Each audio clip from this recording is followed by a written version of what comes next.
بسم اللہ الرحمن الرحیم۔ السلام علیکم دوستو، آج کی ویڈیو میں ہم اللہ کے نبی حضرت یوسف علیہ السلام اور قحط سالی کا واقعہ بیان کرنے جا رہے ہیں، لہٰذا ویڈیو کو سکپ مت کیجیے، آخر تک ویڈیو دیکھیے۔ اگر چینل پر نئے ہیں تو چینل کو سبسکرائب کر لیں تاکہ آئندہ آنے والی ویڈیو آپ تک پہنچتی رہے۔ اللہ تعالیٰ کی قدرت اور اس کا عطا و کرم کہ کل جس ہستی کو مصر کی متمدن قوم بدوی اور صحرائی سمجھتی تھی، جو بدوی تھا اور غلام بھی، اس سے پہلے ایک سردار کے گھر کا مختار، اس کی نگاہوں میں محترم و معزز اور امین و فتین بنایا اور اس مرتبے پر پہنچا دیا کہ اسباب دنیاوی کے متحد جس کا تصور بھی ممکن نہ تھا، یہ قادر مطلق کی کار فرمائی کا معجزانہ مظاہرہ نہیں تو اور کیا ہے کہ کل جو کنعان میں غلہ بانی کر رہا تھا، وہ آج وقت کی سب سے بڑی متمدن قوم کا مختار و مالک بن کر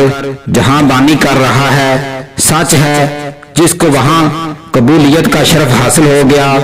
اس کے لیے راہ کی تمام دشواریاں ہیچ ہیں۔ اسی لیے اللہ تعالیٰ نے عزیز مصر کے کاروبار کا مختار بنا کر حضرت یوسف علیہ السلام کے لیے یہ فرمایا تھا کہ ہم نے اس کو زمین میں طاقت عطا کر دی، اور اب جب کہ اس آغاز کی یہ انتہا نمود میں آ گئی تو پھر ارشاد فرمایا، اور اس طرح ہم نے سرزمین مصر میں حضرت یوسف علیہ السلام کے قدم جما دیے کہ جس جہاں سے چاہے حسب مرضی رہنے سہنے کا کام لے، ہم جسے چاہتے ہیں اپنی رحمت سے فیض یاب کر دیتے ہیں، اور نیک عملوں کا اجر کبھی ضائع نہیں کرتے۔ اور جو لوگ اللہ پر ایمان لائے اور بد عملیوں سے بچتے رہے، ان کے لیے تو آخرت کا اجر اس سے کہیں بہتر ہے۔ غرض حضرت یوسف علیہ السلام نے سلطنت مصر کے مختار کل ہونے کے بعد خواب سے متعلق وہ تمام تدابیر شروع کر دی جو 14 سال کے اندر مفید کار ہو سکیں، اور رایا قحط سالی کے سالوں میں بھی بھوک اور پریشان حالی سے محفوظ رہ سکے۔ حضرت یوسف علیہ السلام جس وقت مصر کے بادشاہ کے سامنے کھڑے ہوئے 30 برس کے تھے، اور حضرت یوسف علیہ السلام بادشاہ کے حضور سے نکل کر مصر کی ساری زمین میں پھرے، اور بڑھوتی کے 7 برس میں زمین مالا مال ہوئی۔ تب انہوں نے ان 7 برسوں کی کھانے کی ساری چیزیں جو سرزمین مصر میں تھی جمع کی، اور انہوں نے ان کھانے کی چیزوں کو بستیوں میں ذخیرہ کیا، اور ان کھیتوں کی جو ہر بستی کے آس پاس تھے کھانے کی چیزیں اس بستی میں رکھی، اور حضرت یوسف علیہ السلام نے غلہ بہت کثرت سے جیسے دریائی ریت ہوتی ہے جمع کیا، کیونکہ وہ بے حساب تھا۔ اور 7 برس خوشحالی کے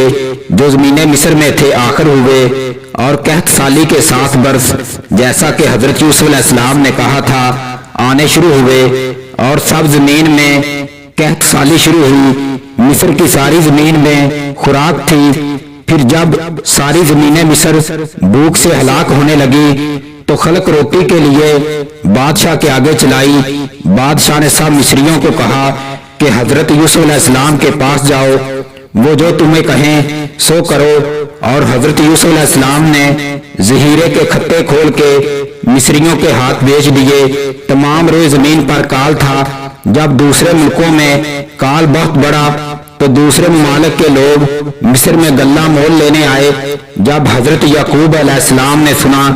کہ مصر میں غلہ ہے، تب حضرت یعقوب علیہ السلام نے اپنے بیٹوں سے کہا، تم کیوں ایک دوسرے کو تاکتے ہو؟ دیکھو، میں نے سنا ہے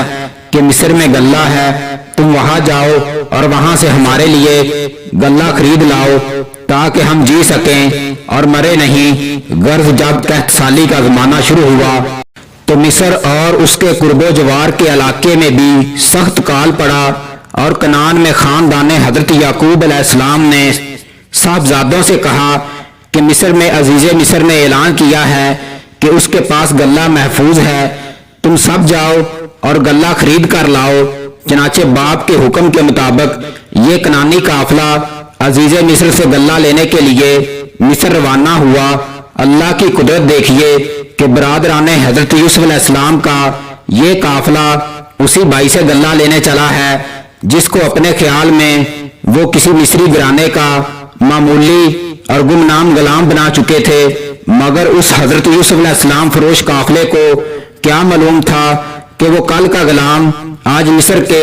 تاج و تخت کا مالک اور مختار کل ہے اور اس کو اسی کے سامنے عرض حال کرنا ہے۔ بہرحال کنعان سے چلے اور مصر جا پہنچے، اور جب دربار یوسف میں پیش ہوئے تو حضرت یوسف علیہ السلام نے ان کو پہچان لیا، اور کیوں نہ پہچانتے، رنگ ڈنگ، بول چال، لب و لہجہ اور ساری ادائیں حضرت یوسف علیہ السلام کی جانی پہچانی تھی۔ البتہ وہ حضرت یوسف علیہ السلام کو نہ پہچان سکے، اور کس طرح پہچانتے؟ کل جو چھوٹا سا بچہ تھا آج وہ تقریباً 40 سالہ تجربہ کار انسان ہے۔ ان کے وہم و گمان میں بھی یہ بات نہیں آ سکتی تھی کہ حضرت یوسف علیہ السلام اور تخت شاہی، مگر یہ واقعہ تھا، حقیقت تھی، اور اپنے برگزیدہ بندے کے ساتھ رب العالمین کا وہ معاملہ تھا جو صفحہ دنیا پر ثبت ہو کر رہا۔